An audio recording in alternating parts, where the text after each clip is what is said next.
amma ka zamini uba a lokacin da muka raje mu biyu.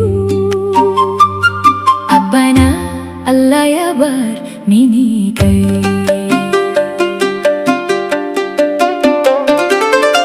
Tun muna kanana kaddara ta canza mana launi, rasuwar yayanmu ta bar mu cikin bakin ciki da tsoro.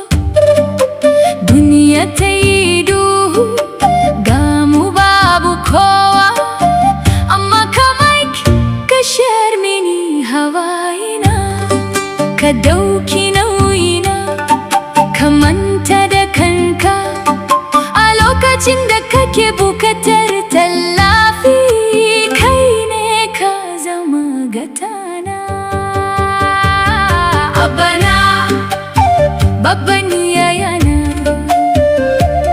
garkuwar rayuwata, jigon zuciyana.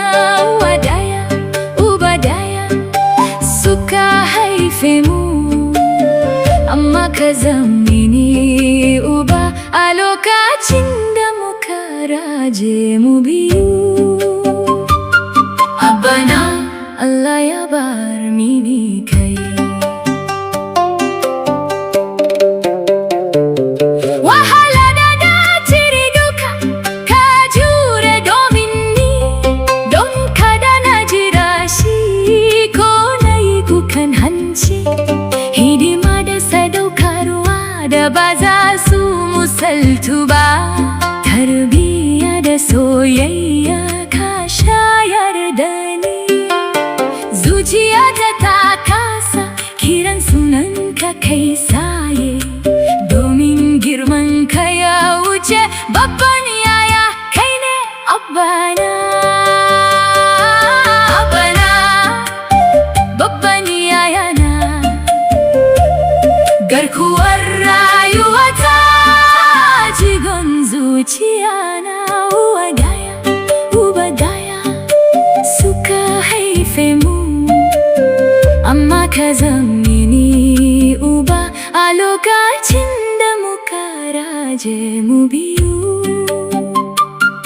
Abana Allah ya bar mini kai. Shakuwar ki da ke tsakaninmu ta zama jiki da jini, mutane na kallo suna mamaki da tausayin mu. Labarin mu ya zama abin koyi ga duniya, yadda yake tayawa ga kannan suna gaskiya. Babu abin da zan biya ka da shi yayana, sai dai addu'ar Allah ya saka maka da gidan aljanna. Abana, jigon rayuwata, uwa daya, uba daya, muna tare har abada. Hawayen jiya sun zama farin cikin yau saboda kai. Abana, gatan kowa, Musa.